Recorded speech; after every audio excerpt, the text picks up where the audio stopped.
often say the definition of insanity is doing the same thing over and over again, but expecting different results. And that sums up the Democratic Party. After Kamala ran a whole campaign likening her opponent to Hitler and getting absolutely steamrolled. Defeated liberals are once again screaming about an impending fascist coup and a dictatorship under President Trump. You're not going to like what I'm saying next. We are in the middle of a totalitarian fascist coup in this country. If we were being honest, there should be a breaking news banner on CNN and MSNBC all day long. Yes. We are in dictatorship right now. The things that I'm speaking out about now, about the threat to our democracy, the prices at the grocery store are going up because democracy is being taken away. And legendary Hollywood director James Cameron is also coming down with a bad case of TDS. And like one of his movies, looks like he's unable to escape the Trumpinator.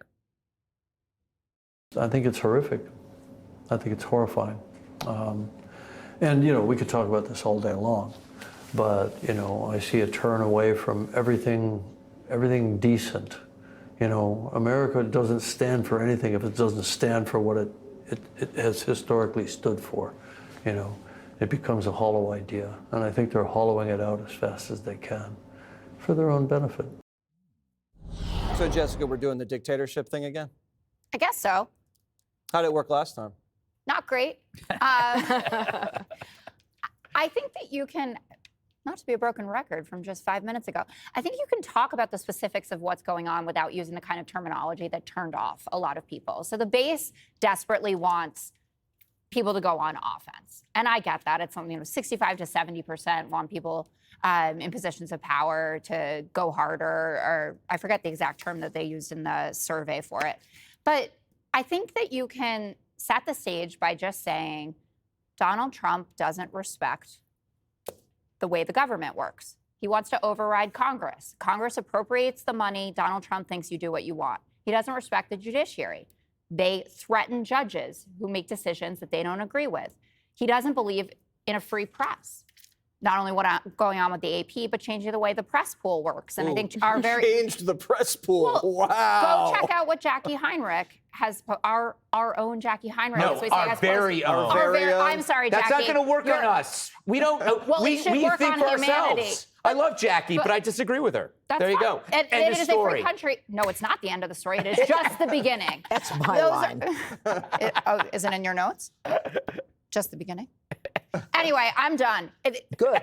All right. Can I go? Go ahead. Okay. Article 2 of the Constitution. Yeah. The president has the obligation to ensure that the laws of the land are followed. And when Congress appropriates money or when money is misappropriated, the president in the executive branch has the authority to look at that. So let's not make like he doesn't have the right to do it. And by the way, why are the courts saying he doesn't? Why the courts just said he John could. Roberts just came down and said, you better watch it, folks. And the local judge who made one of those decisions to issue a TRO just got slapped down. So let's not make this greater than it is. The bottom line is the Democrats are going nowhere, and I love it. They should keep it up, all right? Their message is a message of hate.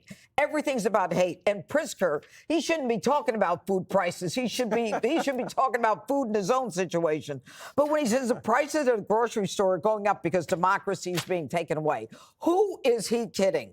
They couldn't talk about inflation or price. Take a look at him for 4 years. And now he wants to talk about democracy, taking it away. And James Cameron, he's living in New Zealand. Stay there. He's been there for 20 years. He made his money off Americans. If he's so worried about America, why don't you move here? A lot of this is a process complaint. It's about the press pool. It's about this judge or Congress. Do voters really care that much about process? No, they don't. And that's another reason why they're not getting any traction and why DOJ continues to have the kind of reaction that it does. Look, aside from the polling, and I agree, there's not a ton, but the one polling that we have says Americans like it. Look at the ratings. Why do you think we talk about DOJ every day? Yeah. Because people want to hear about it, they want to know about it, and they are interested in what's going on. The other thing is when the left uses language like we are living under a totalitarian regime, you're like, I think about all the repressed people around the world. Do they get a word? What about, aren't those the people that they're so concerned about with the foreign aid problem? Like, and that's on the merits. Let's talk about that. But when you use language like Hitler, totalitarianism, that we're taking away democracy, and that's causing egg prices to go up, you sound so stupid that it's impossible. It's like, why even argue with them? They're not. It's not even worth arguing with. It doesn't merit our time, except for to make fun of them. So we just make fun of Jessica now? We don't have to argue with her? Well, not Jessica, Pritzker. Oh, Pritzker, got it. Okay. Do we have that picture of Pritzker again? Sure. Let's put it up. You know what? He looks like he ate Chris Christie. So mean. No, you haven't seen Chris Christie at all. I'm not saying that Pritzker's a cannibal, but I'm not saying it. You know, it's funny you said we watch it to make fun of it. I think that CNN has created a new media specialty, Jennings porn. It is like porn. It lasts about 3 minutes, and you just keep watching it over and over again. And I feel bad for the bookers at CNN because they have to look at the guests that they feed to the slaughterhouse to Jennings. They look like a model UN, like a collection of high school debaters who have no idea they're on a TV show. No, Scott Jennings isn't on. You're safe. Scott Jennings isn't on. And they sit down. It's like when you watch, it's so funny, when you watch Jennings ask Teray or whatever his name is, this goes to your point. His reason behind his banal assertions, his eyes are like as wide as saucers because nobody asks a follow-up question. So Jessica's right. You got to come armed with specifics because one day someone's going to ask you for why do you think that? James Cameron, why do you think it's been terrifying? What makes you feel that way? You know, how is it terrifying? Why are you like? It's like you got to get beyond these load-bearing phrases of fascism and Hitlerism. It's the best. I mean, I swear, you could probably watch the ratings on CNN. They're like this, and then when Jennings is on, it goes. God, I love Jennings. Oh man, that's why I don't do podcasts. Why? Because I'm terrified of the follow-up question. Yeah, you know what? I will just melt down. Yeah. You think I've thought about this before? Yeah. Oh, by the way, who's that other dude on there? That old guy, The one who Jarvis. looks like James Carvin. Yeah. This guy is a has-been. He's like he was an elevated consultant. Do you know what I'm talking about, Jessica? Do you remember his name? Jeff Jarvis. Yeah.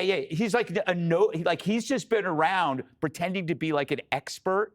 It makes you think that CNN's having a very hard time finding people to go on the show opposite Jennings. Jennings porn. I'm sure Gavin Newsom is going to be like, oh, let me at him. Yeah. Jennings versus Newsom would be good. Would you go on Newsom's show? Do they have snacks in the green room? Yes, they do, Greg. Then I'll be there. All right, up next, our favorite touchy Italian is back. Some Democrats want Andrew Cuomo to save them.